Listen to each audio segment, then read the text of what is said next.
ओ लोगों आओ मैं तुमको बताता हूँ अल्लाह के नबी से मोहब्बत का क्या मतलब है, अल्लाह के नबी से मोहब्बत किस चीज को कहते हैं। जरा कुरान का सूरह तौबा की आयत नंबर 24 उठा लो।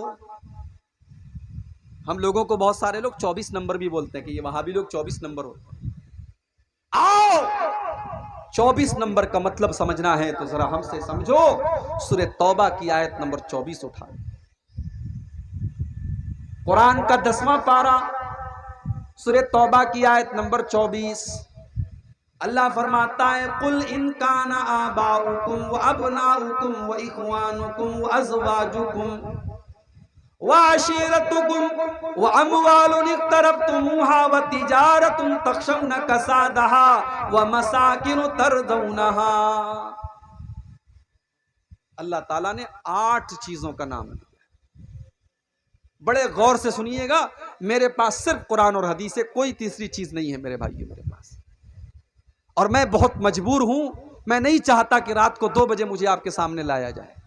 मैं चाहता हूं कि ऐसे टाइम मुझे तकरीर का मौका दिया जाए जब आप गौर से मेरी बात को सुने और मैं अच्छे तरीके से समझा सकूं। लेकिन मैं जानता हूं ये बहुत मुश्किल काम है। रात के 2 बजे हैं, आपको नींद भी आएगी, बहुत सारी बातें आपके सर के ऊपर भी जाएंगी। मैं कोशिश करूंगा आपको अपनी बात समझाने।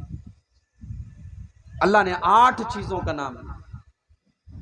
अल्लाह फरमाता है कि ऐ मेरे नबी आप ऐलान कर दीजिए कुल इन काना आबाउकुम, ऐ मेरे नबी आप ऐलान कर दीजिए कि ऐ मुसलमानों 8 चीजें ऐसी हैं जिनसे तुम बहुत ज्यादा मोहब्बत करते हो।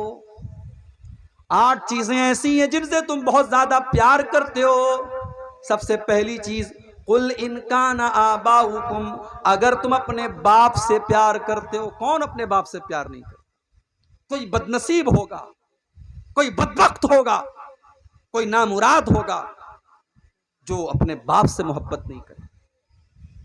वरना जिसके अंदर कॉमन सेंस है, जिसके अंदर जरा सी भी अक्ल है, सूझबूझ है, वो अपने बाप की इज्जत करेगा, बाप की कद्र करेगा। वो जानता है बाप ने मेरे लिए कितनी तकलीफें उठाई। दुनिया में कभी माँ बाप को मत सताना मेरे भाइयों, वरना दुनिया ही में अल्लाह ताला सजा देगा। 2 गुनाह ऐसे हैं जिसकी सजा अल्लाह आखिरत में तो देगा ही देगा, दुनिया में भी अल्लाह उसकी सजा देता है। अल्लाह के प्यारे नबी फरमाते हैं इसनान युअज्जिलुहुम अल्लाहु फिद दुनिया, 2 गुनाह ऐसे हैं जिनकी सजा अल्लाह ताला दुनिया ही के अंदर दे देता है। कौन से 2 गुनाह हैं?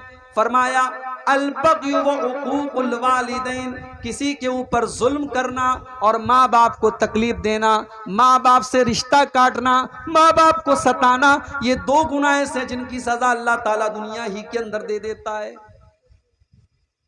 तो अल्लाह फरमाता है कि ऐ ईमान वालो अगर तुम अपने बाप से प्यार करते हो, व अबनाउकुम, और अगर तुम अपनी औलाद से मोहब्बत करते हो, अपने बच्चों से प्यार करते हो, अपने बेटों से प्यार करते हो, व इख्वानुकुम, और अगर तुम अपने भाइयों से प्यार करते हो, व अज़वाजुकुम, और अगर तुम अपनी बीवियों से प्यार करते हो, व अशीरतुकुम, और अगर तुम अपने खानदान और बिरादरी से मोहब्बत करते हो, व अम्वालुन इक़्तरफ्तुमूहा, और अगर तुम पैसे से, माल से, जिसको तुम कमाते हो, मेहनत करके पैसा लाते हो, अगर तुम उस पैसे से प्यार करते हो, व तिजारतुन तख़शौना कसादहा, और अगर तुम बिजनेस और कारोबार से मोहब्बत करते हो, जिस कारोबार के मंदी का शिकार होने से तुम डरते हो। कारोबारी को सबसे ज्यादा डर क्या होता है? कहीं मेरा कारोबार बैठ ना जाए, कहीं मेरे कारोबार में मंदी ना आ जाए। वतिजारतुन तख़शौना कसादहा, और अगर तुम अपने बिजनेस और कारोबार से मोहब्बत करते हो जिसके मंदी का शिकार होने से तुम डरते हो, व मसाकिनु तरज़ौनहा, और अगर तुम अपने घर बार से, अपने घरों से मोहब्बत करते हो। अल्लाह इन 8 चीजों का नाम लेने के बाद फरमाता है मेरे बंदो अगर इन 8 चीजों से तुम मोहब्बत करते हो, अहब्ब इलैकुम मिनल्लाहि व रसूलिही व जिहादिन फी सबीलिही, अगर इन 8 चीजों की मोहब्बत अल्लाह से ज्यादा हो जाए, रसूल से ज्यादा हो जाए और अल्लाह की राह में जिहाद से ज्यादा हो जाए, फतरब्बसू हत्ता याती अल्लाहु बिअम्रिही, तो तुम अल्लाह के अजाब का इंतजार करो। अब आज जरा अपने गरेबानों में झांक के देखो मेरे भाई, कि बाप से ज्यादा मोहब्बत है कि नबी से ज्यादा मोहब्बत है? औलाद से ज्यादा मोहब्बत है कि नबी से ज्यादा मोहब्बत है? भाई से ज्यादा मोहब्बत है कि नबी से ज्यादा मोहब्बत है? बीवी से ज्यादा मोहब्बत है कि नबी से ज्यादा मोहब्बत? कहने को तो हर आदमी कहेगा कि नहीं साहब, हम तो सबसे ज्यादा अपने नबी से प्यार करते हैं। अगर नबी से प्यार करते हो तो बीवी को बेपर्दा लेकर के तुम पूर्णिया बाजार में क्यों गए? अगर नबी से प्यार करते हो तो औलाद के लिए तुमने सूद और ब्याज का धंधा क्यों किया? अगर नबी से ज्यादा प्यार करते हो तो बेहतरीन घर बनाने के लिए तुमने हराम कमाई को क्यों चुना? अगर तुम अपने कारोबार से ज्यादा नबी से प्यार करते हो तो अपने कारोबार के लिए तुमने नमाज को क्यों छोड़ा? तुमने मस्जिद में जाना क्यों छोड़ा?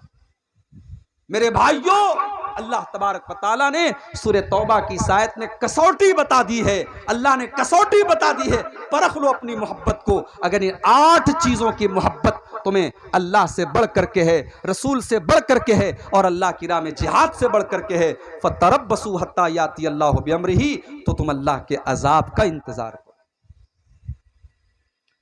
सहाबा ने कोई जुलूस नहीं निकाला, सहाबा नारे नहीं लगाते थे, सहाबा के घरों में झंडियां नहीं लगती थी, मगर सहाबा इस कसौटी पर पूरे पूरे उतरते थे। सहाबा अल्लाह के प्यारे नबी से सच्ची मोहब्बत करते थे। जब मौका पड़ा उन्होंने अपने माँ बाप को भी कुर्बान कर दिया, मौका पड़ा अपनी औलाद को भी कुर्बान कर दिया, मौका आया अपने जान माल को कुर्बान कर दिया, मौका आया तो सब कुछ कुर्बान कर दिया। अब्दुल्ला इब्न उबई को देखो, बहुत बड़ा मुनाफिक है, मुनाफिकों का सरदार है। अब्दुल्ला बिन उबई ने अल्लाह के नबी को गाली दे दी, बुरा भला कह दिया। अब्दुल्ला बिन उबई के बेटे को पता चला। अब्दुल्ला बिन उबई तो मुनाफिक है, लेकिन उसका बेटा सच्चा मुसलमान है, नबी का सहाबी है, नबी का साथी है। बेटे को पता चला कि बाप ने अल्लाह के नबी की गुस्ताखी कर दी है, बाप ने अल्लाह के नबी के बारे में कुछ नाजेबा कलमात कह दिए। क्या कहा था बाप ने? कुरान करीम में अल्लाह ताला ने अब्दुल्ला बिन उबई की गाली को बयान किया है कि अब्दुल्ला बिन उबई ने क्या कहा था अल्लाह के नबी को।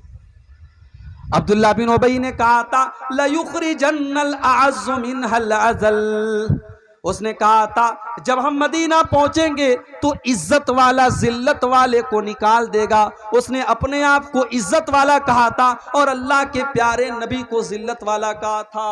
यही गाली दी थी उसने अल्लाह के नबी को। और जब उसके बेटे को पता चला, बुखारी के अल्फाज हैं, बेटे ने अपने बाप को रोक लिया, बेटे ने बाप को रोक लिया और कहा कि मैं तुम्हें मदीना में जाने नहीं दूंगा जब तक मेरे अल्लाह के प्यारे नबी तुम्हारे बारे में इजाजत नहीं देंगे, तब तक मैं आपको मदीने में जाने नहीं दूंगा। उसके बाद जब अल्लाह के नबी आते हैं, अब्दुल्ला बिन उबई का बेटा कहता है कि ऐ अल्लाह के रसूल, मुझे पता है कि मेरे बाप ने आपके साथ बहुत बदतमीजी की है, मुझे पता है मेरे बाप ने आपको बहुत बुरा भला कहा है।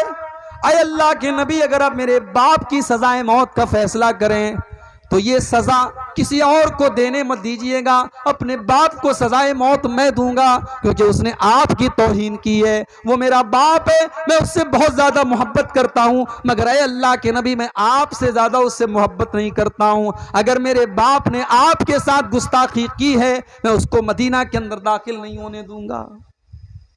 ये थे नबी के सहाबा, ये थे नबी के सहाबा और ये थी मेरे प्यारे साथियों उनकी मोहब्बत रसूल।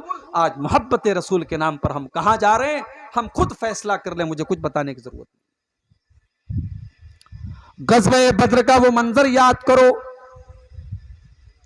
एक तरफ हजरत अबू बकर सिद्दीक हैं, दूसरी तरफ उनका बेटा है।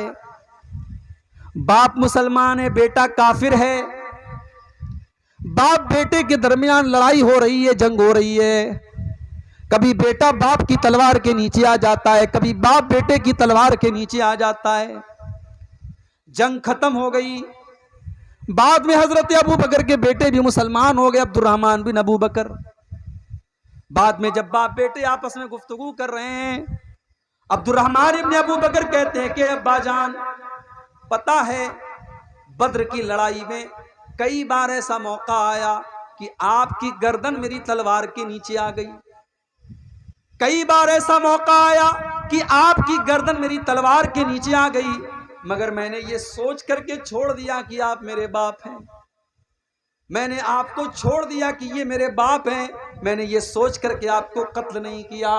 हजरत अबू बकर सिद्दीक कहने लगे, ओ मेरे बेटे, तूने तो बाप समझ करके छोड़ दिया, लेकिन अगर तेरी गर्दन मेरी तलवार के नीचे आई होती तो मैं तुझे न छोड़ता, क्योंकि उस वक्त मैं तुझे अपना बेटा नहीं समझ रहा था, उस वक्त मैं तुझे इस्लाम का दुश्मन समझ रहा था, उस वक्त मैं तुझे नबी का दुश्मन समझ रहा था। अगर तेरी गर्दन मेरी तलवार के नीचे आई होती तो मैं तुझे खत्म कर देता। ये थे नबी के साहब, उन्होंने नबी से बढ़ करके किसी को नहीं चाहा। मेरे प्यारे साथी, वही इख्वानुकुम, भाई से ज्यादा नबी से प्यार होना चाहिए।